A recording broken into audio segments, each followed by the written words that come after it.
না, আপনি আপনি অনেকক্ষণ মুখে কিছু তোলেন, আপনি জল পর্যন্ত খাননি। সাংঘাতিক কিছু ঘটে যেতে পারে, ডিহাইড্রেশন। আপনি কেন বুঝতে পারছেন না? আপনি ঘরে চলুন, আমি আপনাকে কথা দিচ্ছি, আমি বলছি, আপনি তো আমায় বিশ্বাস করেন না?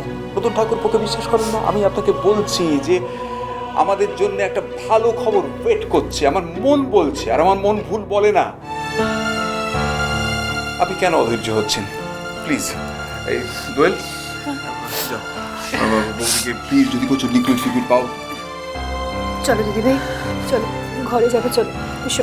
না রে ছোট, না, দাঁড়া দাঁড়া, ওর আগে সব ফিরুক, তারপর সব হবে। আমাকে আমাকে এখন কিছু বলিস না রে, আমি এখন আর আমি কিছু খেতে পারবো না এখন। বৌদি, যদি এই কষ্টটা দাদার জন্য দেখাতে,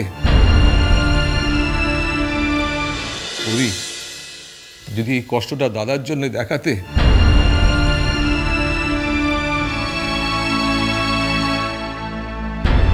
মেজঠাকুর, অনেক তো হলো, এবারে আমাকে একটু রেহাই দাও না, এবার একটু রেহাই দাও মেজঠাকুর। ভাই, আমাদের এত বড় একটা পারিবারিক ক্ষতি হয়ে যাচ্ছে, তোমাকে আমরা এইটুকু কথা বলতে পারবো না? বলো বলো, তাহলে বলো, তোমার ভেতরে যে আছে সব উগড়ে দাও মেজঠাকুর, বলো, আমি সব সহ্য করতে পারবো, বলো, আরো কি বলার আছে বলো, বলো। জেঠিমণি তো ভাই, তোমার একটু শান্ত হও প্লিজ, একটু শান্ত। আমি কি করে শান্ত হব সাজবাতি, কি করে শান্ত হব বলতো? এই এত অভিযোগ, আমি তো আর নিতে পারছি না রে মা, আমার তো দম বন্ধ হয়ে আসছে। একবার যদি মানুষটাকে সামনে পেতাম, একবার যদি আমি সুযোগ পেতাম, আমি জিজ্ঞেস করতাম যে স্বামী স্ত্রীর মধ্যে মান অভিমান ঝগড়া কথা কাটাকাটি হয় না, তাই জন্যে আমাকে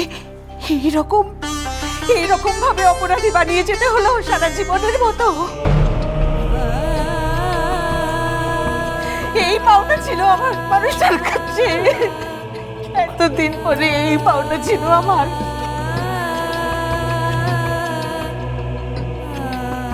যে ঝগড়া করে লোকটাকে শেষ করে দিল, আরে উনি চিরকালই এরকম, মুখে মিষ্টি আর ভেতরটা দজ্জাল। দেখছিস না, এই সংসারটাকে নিজের হাতে কবজা করে রেখে দিল। কি বলছো কি তুমি? মল্লিক জেঠি, দয়া করে এখন এসব কথা বলা বন্ধ করো। তুমি কি ভেবেছো আমরা কি কিছু শুনতে পাচ্ছি না? দয়া করে এখন বাড়ি যাও না, আমরা কি এখানে একটু একাও থাকতে পারবো না? কি বললি? এতটুকুনি মেয়ের মুখে এত বড় বড় কথা? আরে হবে না, এক ঝাড়ের বাস যে, এরম তো হবেই। আমাদের জেঠিমণির নামে কিছু বললে না, মাথা ফাটিয়ে দেবো একবারে। কি বললি? ইনভাইট করছেন, জাস্ট কতগুলো ইনভাইট করছেন। অনেকক্ষণ ধরে আপনাদের হাত জোর করে বলছি যে আপনারা দয়া করে এখন আসুন, আমাদের সিচুয়েশনটা আমাদের মতো করে আমাদের ফেস করতে দিন। এটা তো আমাদের পারিবারিক ব্যাপার, আপনারা আসুন, পরে আবার যখন সমস্যা মিটে যাবে তখন আবার দেখে যাবেন। আপনি কে? কোথা থেকে উড়ে এসে জুড়ে বসেছে? আপনি জানেন যে দীপু আমাদের কত কাছের লোক ছিল? জানার খুব একটা আগ্রহ বোধ করছি না, আর আমি যেখান থেকে উড়ে এসে জুড়ে বসি না কেন, যখন একবার বসেছি তখন যে কিছুতেই নড়ছি না।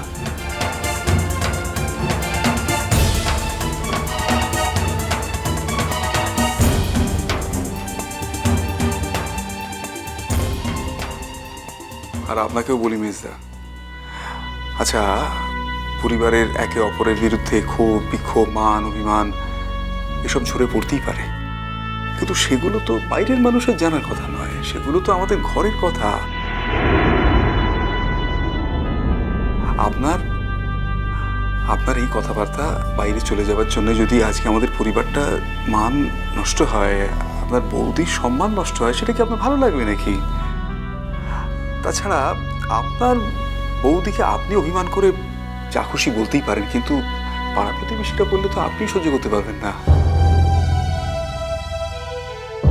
আপনি প্লিজ মুখ ফসকে কোনো কথা বলবেন না। আপনি লক্ষ্য করছেন না যে ওরা পাত পেতে বসে আছে, কথা পড়বার স্তক সঙ্গে সঙ্গে একবারে টপাটপ করে গিলে ফেলছে। প্লিজ। ওই তো অর্চি চলে এসছে।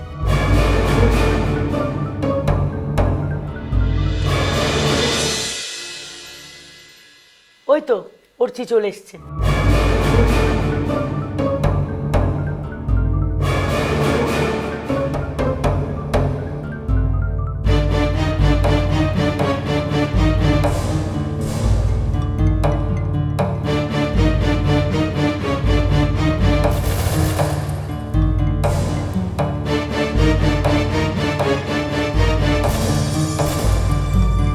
বলছি আর চোখ কি খবর?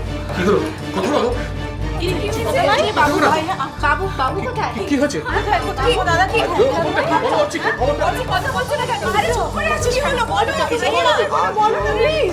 কি গো, চুপ করে আছো কেন? কি খবর নিয়ে এলে তোমরা, বলো।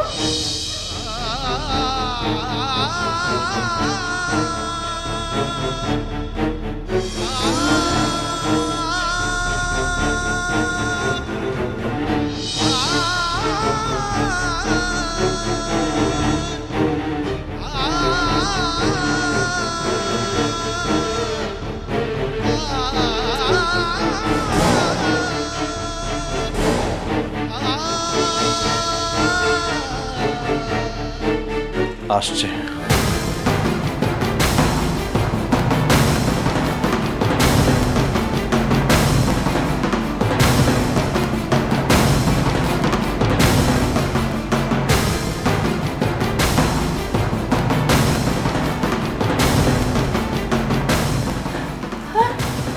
যা সব শহর নিয়ে গেছে। বুঝছি কি রে?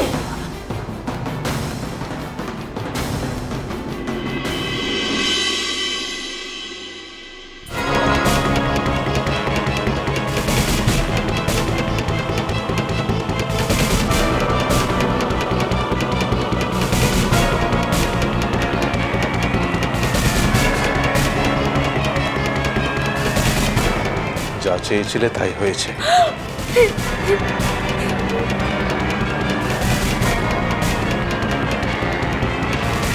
এখন তুমি খুশি তো?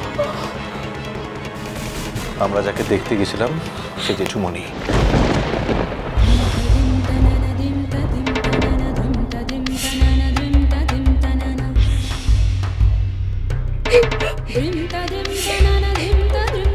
এটা জেঠুমণির আংটি, তার পেন, তার ব্যাগ সবকিছু আছে। নাও ধরো।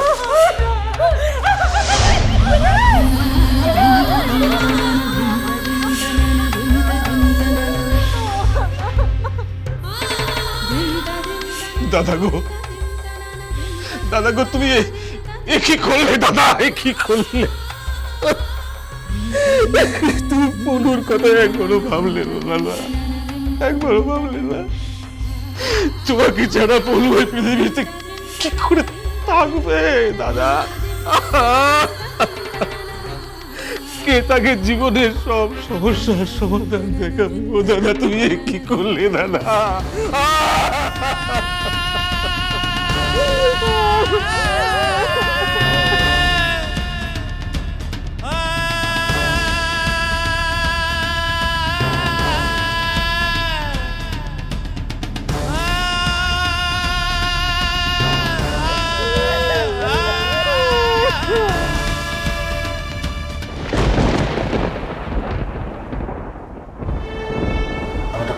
আপনারা সবাই কথা বলুন, আমি চায়ের ব্যবস্থা করছি। এই না না, তোমায় কোথাও যেতে হবে না, তুমি এখানে দাঁড়াও তো। ওসব কিছু আনতে হবে না। এখন তো মনে হচ্ছে খবরটা বাহাকে জানালেই ভালো হতো। কেন? অন্য কেউ অযাচিত ভাবে আমাদের বাড়িতে এসে মাকে সহানুভূতি দেখানোর সুযোগ পেত না।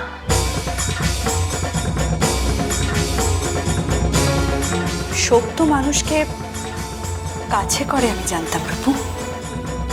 আর এ তো যেমন তেমন শোক নয়, পিতৃশোক। এত বড় একটা শোকও কই তোমার জ্বালা তো একটু কমাতে পারলো না দেখছি। মিষ্টি কুটুম মিষ্টি কুটুম মিষ্টি কুটুম